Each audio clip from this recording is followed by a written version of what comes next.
20వ అధ్యాయం అపోస్తల కార్యములు 20వ అధ్యాయము 24వ వచనము అందరము కలిసి చదువుకుంటాం.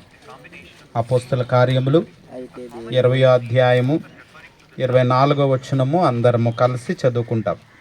అయితే దేవుని కృపా సువార్తను గూర్చి సాక్ష్యమిచ్చుటయందు నా పరుగును నేను ప్రభువైన యేసు వలన పొందిన పరిచర్యను తుదముట్టింపవలనని నా ప్రాణమును నాకెంత మాత్రమును ప్రియమైనదిగా ఎంచుకొనుటలేదు. ప్రేమ కలిగిన ప్రియమైన మా ప్రభువ, మీ ప్రేమ కొరకు వందనములు స్తోత్రములు చెల్లిస్తూ ఉన్నాం.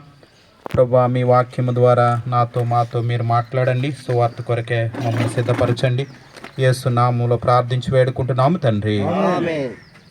మనం చదువుకున్న దేవుని యొక్క వాక్యములో అయితే దేవుని కృపా సువార్తను గూర్చి సాక్ష్యమిచ్చుటయందు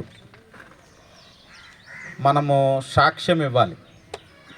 దేని కొరకు సాక్ష్యం ఇవ్వాలి అంటే, అయితే దేవుని కృపా సువార్తను గూర్చి సాక్ష్యమిచ్చుటయందు నా పరుగును నేను ప్రభువైన యేసు వలన పొందిన పరిచర్యను తుదముట్టింపవలనని నా ప్రాణమును నాకెంత మాత్రముగా ప్రియమైనదిగా ఎంచుకొనుటలేదు. కృపా సువార్త. ఏ సువార్త? కృపా సువార్త. కాబట్టి అయితే దేవుని కృపా సువార్తను గూర్చి సాక్ష్యమిచ్చుటయందు, దేవుని కృపా సువార్తను గూర్చి సాక్ష్యం ఇవ్వాలి. కృప, ఆయన కృప ఎక్కడ ఆరంభించబడిందంటే ఆదికాండం 6వ అధ్యాయంలో నోవాహు దేవుని దృష్టి యందు కృప పొందినవాడాయను. అక్కడ ఆరంభించబడిన దేవుని కృప ఎక్కడ ముగించబడింది? ప్రకటన గ్రంథము 22వ అధ్యాయము చివరి అధ్యాయము చివరి వచనములో ఆయన కృప పరిశుద్ధులకు ఏమై ఉంటుంది? తోడుగా ఉంటుంది.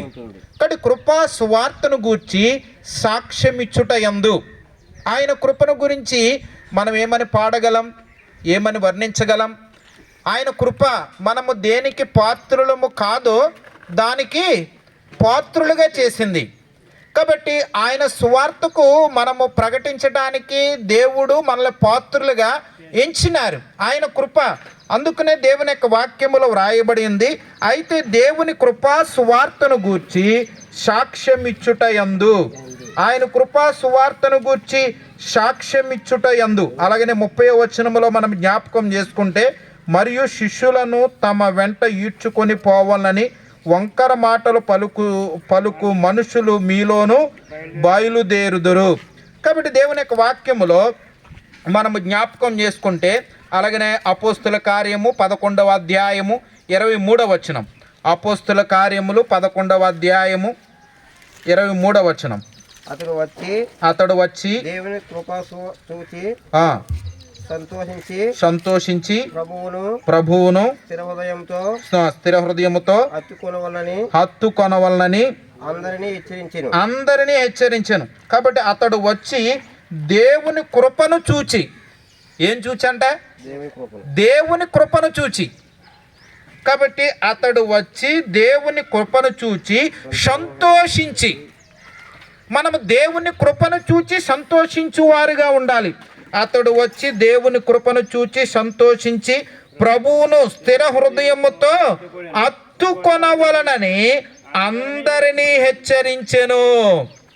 కాబట్టి ప్రభువుని హత్తుకోవాలి. స్థిర హృదయము కలిగిన వారంగా ప్రభువుని హత్తుకొని ప్రభువుని సేవించువారుగా, ప్రభువుని గణపరుచువారుగా ఉండాలి అనేది దేవుని యొక్క ఉద్దేశమై ఉంటుంది.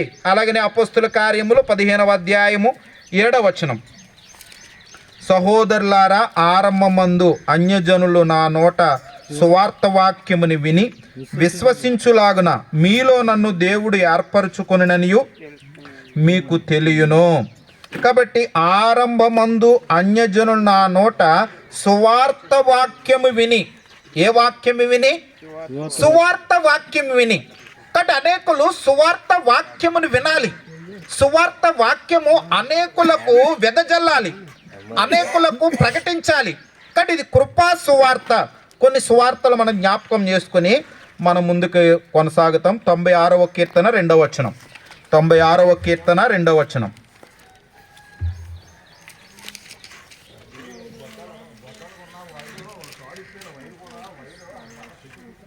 96వ కీర్తన 2వ వచనం. అన్యజనులు ఆయన మహిమను ప్రచురించుడి, ఆ, సమస్త జనములలో ఆయన ఆశ్చర్యకారములను యెహోవా మీద పాడుడి, ఆయన నామమును స్తుతించుడి, అనుదినము ఆయన రక్షణ సువార్తను ప్రకటించు. ప్రకటించుడి. కాబట్టి అది కృపా సువార్త. ఇదే సువార్త రక్షణ సువార్త. అనుదినము కూడా ఆయన రక్షణ సువార్తను ప్రకటించాలి. కాబట్టి అనుదినము ఆయన రక్షణ సువార్తను ప్రకటించువారుగా ఉండాలి. రక్షణ సువార్త అనేకులకు రక్షణార్థముగా, మహిమార్థముగా, కాబట్టి ఆయన రక్షణ అనుభవించువారుగా, ఆయన రక్షణ కోరుకునేవారుగా. ఆయన రక్షణ ఎవరికి వస్తుంది? ఆయన రక్షణ కోరుకుని వారికి యెహోవా కలుగజేయువాడని సెలవిస్తూ ఉన్నాడు. కాబట్టి ఆయన రక్షణ ఆయనకు భయపడు వారికి ఆయన సమీపముగా ఉంది. కాబట్టి ఆయన రక్షణ ఆయనకు భయపడు వారికి సమీపముగా ఉంది. కాబట్టి అనుదినము కూడా ఆయన రక్షణ సువార్తను ప్రకటించాలి. కాబట్టి మనకు నెలకొకసారి ఆయన రక్షణ సువార్తను ఇట్లా బహిరంగంగా ప్రకటించే ఆ అవకాశమును దేవుడు మనకేం చేస్తున్నారు? అనుగ్రహిస్తూ ఉన్నారు. కాబట్టి ఆయన రక్షణ సువార్తను ప్రకటించువారుగా ఉండాలి. ఆయన రక్షణ సువార్తను ప్రకటించాలి. ఆయన రక్షణ సువార్తను అనేకులకు వ్యాపింప చేయాలి. దేవుడిచ్చిన అవకాశాలను, దేవుడిచ్చిన సమయాలను మనము సద్వినియోగం చేసుకుని ఆయన రక్షణ సువార్తను ప్రకటించువారుగా ఉండాలి. తర్వాత 40వ అధ్యాయము కీర్తన 40వ కీర్తన 9వ వచనం. 40వ కీర్తన 9వ వచనం.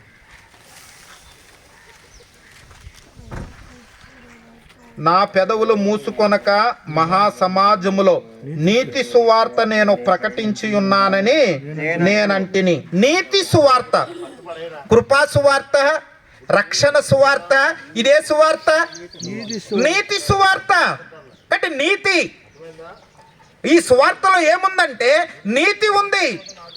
లోకంలో అనేకమైన సువార్తలు ఉన్నాయి. కృపా సువార్త గురించి ఎవరు చెప్పలేరు, రక్షణ సువార్త గురించి ఎవరు చెప్పలేరు. నీతి సువార్త, ఈ నీతి సువార్త అనేకులకు వ్యాపింప చేయాలి. నీతిమంతుడు లేడు, ఒక్కడును లేడు, అందరును ఏకముగా త్రోవ తప్పి పనికి మారిన వారిగా చేయబడ్డారు. కాబట్టి నీతి సువార్త అనేకులకు ప్రకటింప చేయాలి. లూకా సువార్త 4వ అధ్యాయము 43వ వచనం. లూకా సువార్త 4వ అధ్యాయము 43వ వచనం. లూకా సువార్త 4వ అధ్యాయము 43వ వచనం. ఆయన నేను ఇతర పట్టణములలోను దేవుని రాజ్య సువార్తను ప్రకటింపవలెను. దేవుని రాజ్య సువార్తను ప్రకటింపవలెను. కాబట్టి దేవుని యొక్క వాక్యం సెలవిస్తూ ఉన్నది దేవుని రాజ్య సువార్త. ఈ దేవుని రాజ్య సువార్త అనేకులకు ఏం చేయాలి? మనము ప్రకటించాలి. రాజ్య సువార్త అనేకులకు ప్రకటించాలి. కృపా సువార్త, రక్షణ సువార్త, కాబట్టి నీతి సువార్త, రాజ్య సువార్త. కాబట్టి ఆయన రాజ్య వ్యాప్తి కొరకు, ఆయన రాజ్యము కొరకు ఈ రాజ్య సువార్త అనేకులకు ప్రకటించువారుగా ఉండాలి. కాబట్టి ఆయన నేను తరం పట్టణములోను దేవుని రాజ్య సువార్తను ప్రకటింపవలని ఇందు నిమిత్తమే నేను పంపబడితేనని వారితో చెప్పాను. కాబట్టి ఆయన రాజ్య సువార్త సకల జనులకు మనము ప్రకటించవలసిన వారుగా ఉంటూ ఉన్నాం. ఇదే లూకా సువార్త 4వ అధ్యాయము 15వ వచనం. ఆయన అందరి చేత ఘనత నొంది వారి సమాజ మందిరములో బోధించుచు వచ్చెను. కాబట్టి అందరి చేత ఘనత నొంది, ఆయన అందరి చేత ఘనత నొంది వారి సమాజ మందిరములలో బోధించుచు వచ్చెను. ఆయన బోధించుచు వచ్చినాడు. కాబట్టి రాజ్య సువార్త అనేకులకు బోధించాలి, ప్రకటించాలి. కాబట్టి రాజ్య సువార్త వ్యాప్తి కొరకే మనము ప్రయాసపడాలి. మనము అనేకులకు ఈ రాజ్య సువార్తను ప్రకటించుటలో తర్వాత జ్ఞాపకం చేసుకుంటే ఎఫెసీయులకు రాసిన పత్రిక 2వ అధ్యాయము 17వ వచనం. ఎఫెసీయులకు రాసిన పత్రిక 2వ అధ్యాయము 17వ వచనం. ఎఫెసీయులకు రాసిన పత్రిక 2వ అధ్యాయము 17వ వచనం. మరియు మరియు ఆయన వచ్చి మరియు ఆయన వచ్చి దూరస్తులైన మీకును సమీపస్తులైన వారికిని సమాధాన సువార్తను ప్రకటించండి. సమాధాన సువార్త ప్రకటించాను. ఆయన ఏ సువార్త ప్రకటిస్తూ వచ్చినారు?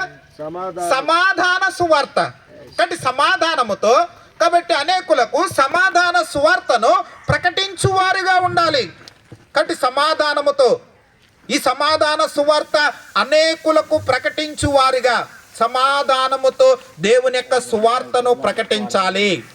కాబట్టి కృపా సువార్త, రక్షణ సువార్త, రాజ్య సువార్త, నీతి సువార్త, సమాధాన సువార్త. ఈ సమాధాన సువార్తను అనేకులకు ప్రకటించువారుగా, కాబట్టి ఆ రీతిగా సువార్త ప్రకటించే భారము, బాధ్యత, సువార్త చేయు పాదములు సుందరములై ఉన్నవి. కాబట్టి సువార్త అనేకులకు ప్రకటించడానికి దేవుడు అనుమతించినారు, కృప చూపించినారు. కాబట్టి సువార్త అనేకులకు ప్రకటించు వారిగా ఉండాలని దేవుడి మాటలను దీవించి ఆశీర్వదించును గాక. ఆమేన్. ఈ సమయంలో దేవుని యొక్క వాక్యం కొరకు ఒక ఆయన సేవకులు ప్రార్థన చేస్తారు. ప్రార్థన మరి మనం ప్రొసెషన్ ఏ రకంగా మనం చేయాలో, మన హృదయాలు సరిచేయబడడానికి మీరు కృప చూపించనేమని ప్రార్థిస్తూ ఉన్నాను. అదే రీతిగా ట్రాక్స్ డిస్ట్రిబ్యూట్ చేస్తున్న వారిని కూడా మీరు జ్ఞాపకం చేసుకోండి. అది కూడా ప్రభా ట్రాక్స్ డిస్ట్రిబ్యూట్ చేస్తూ ఉండగా మీ కార్యములు జరిగించమని ప్రార్థిస్తూ ఉన్నాను. ఎటువంటి తిరస్కారములు లేకుండా ముందుకు కొనసాగబడడానికి మీరే కార్యములు జరిగించండి. ప్రతి ఒక్కరిని నీ ఆత్మతో నింపండి. నీ ఆత్మ కార్యములు జరిగించండి. నీ సన్నిధి ప్రసన్నత మా పైన ఉంచండి.